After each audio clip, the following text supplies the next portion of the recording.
So, Finance Minister Nirmala Sitharaman has just provided us with the interim budget for the next financial year, which is 2024-25. It will start in April.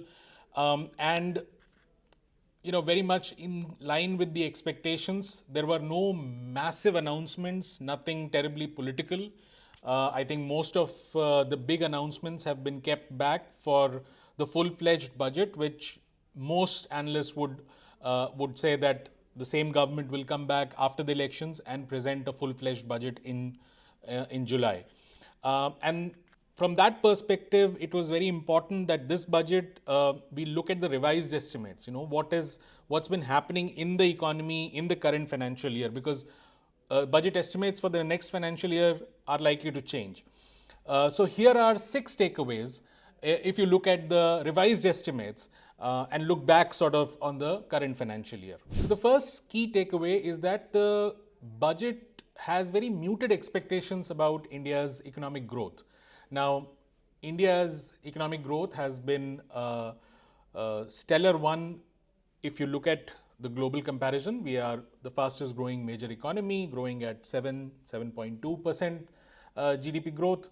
But in nominal terms, which is the term in which GDP growth is observed, real GDP growth is calculated after taking away the inflation from nominal GDP growth. Now, nominal GDP growth continues to be muted, and that was the case right through the current financial year, and even for the next financial year, the budget assumes a nominal GDP growth of 8.5%. Now, this matters because the nominal GDP growth is a fundamental number for the economy. Everything gets derived out of it. Everything is a multiple or a fraction of it. For example, real GDP, which you will calculate after taking away the inflation effect. So at 10.5 and presuming say 4% inflation, you could be looking at a growth rate of perhaps 6.5 for the next financial year, real growth of 6.5. So that's a bit of a matter of concern, although it fits in line with most analysts who expect India to grow at around 6.5% or between 6 and 6.5% for the foreseeable future in the next 2-3 years. But it's important to note here that the government expects India to grow at 7% for the foreseeable future. So there's a slight sliver where the government's own estimates are slightly muted than what it otherwise says. The second biggest takeaway from this budget is the fiscal deficit number.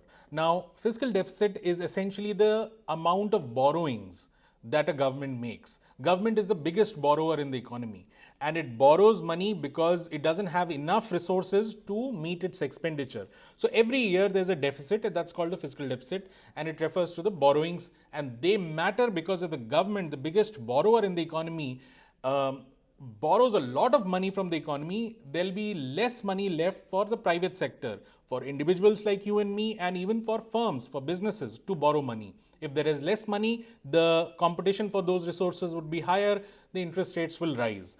And that in itself will then drag down economic activity. People might defer further investments or purchases because the loan is costlier. So that is why fiscal deficit matters. A lower fiscal deficit is ideal. The government had set a limit of a target of 5.9% of GDP as the fiscal deficit for the current financial year, and it says that it will meet that. In fact, it would do tad better at 5.8% of GDP. And for the next couple of financial years, it says that it will bring it down to 5.1% of GDP in the next financial year, and then further to 4.5% of GDP in the year after that, that is FY26. This is all very good because lower fiscal deficit is a great thing. But as we will see in the next few takeaways, the question is, how is government achieving this fiscal deficit reduction, and what are the components which are taking the hit? So now the first component that has taken a hit is the capital expenditure by the government. Now, see it in the context of the last budget, where the government got a lot of praise for raising the capital expenditure. Capital expenditure is essentially any investment, any expenditure that is done to increase productive capacity in the economy. And we are seeing, we are going through a phase where the Indian economy, the private sector is not investing as much. So it is led by capital expenditure by the government, and that's been actually powering our India's growth story. So that number seems to have taken a hit. And I'm talking about the revised estimates for the current financial year. Revised estimates are basically the numbers that have now shown up. At the start of the financial year, the finance minister gives budget estimates. Now she gives the revised estimates. Now, revised estimates for capital expenditure show that instead of 10 lakh crores, which was the budget estimate for capital expenditure, the government will actually be spending only 9.5 lakh crores. So that's a significant reduction in the capital expenditure. So that's one big takeaway, and this ties in with the fiscal deficit reduction. And it matters because capital expenditure, the good reason why we sort of feel happy about capital expenditure is that it has a salutary effect on growth. That money multiplies. 100 rupees becomes 250 rupees when the government spends it on capital. If there is reduction, it will also feel that way. So there will be a drag effect on the economic growth.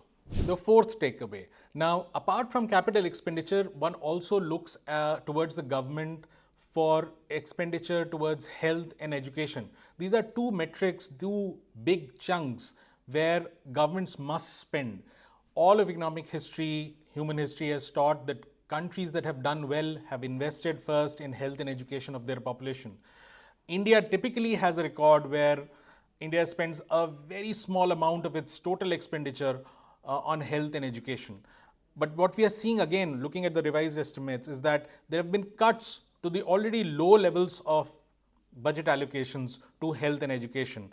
For example, the revised estimates show that for education, the total spends have come down from 1.1 lakh crores to 1.8 lakh crores. And similarly for health, they have come down from 88.9 thousand crores to 79.2 thousand crores. So there has been a further dip instead of if anything, an increase on those issues. So that's the fourth takeaway. Now the fifth big takeaway is that even the core schemes that the government runs, these are called the core schemes in the budget documents, and there are something called the core of core schemes. And these are schemes about the most marginalized sections of the society, and these are called the umbrella schemes for development of SCs, STs, minorities. All of those schemes have seen that their revised estimates are much lower than their budget estimates. I'm not getting into the budget estimates for the next financial year, which are higher, but then those can change by July. The sixth big takeaway is about income tax. Now, government earns maximum amount, gets most amount of its money from borrowing, the fiscal deficit part.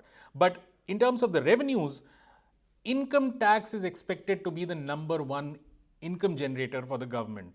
It's going to contribute around 19% of the total money that the government will get. The second would be GST at 18%, and the third would be corporate tax, or the tax that government puts on companies, at 17%. So income tax is the one component which is charging government's income.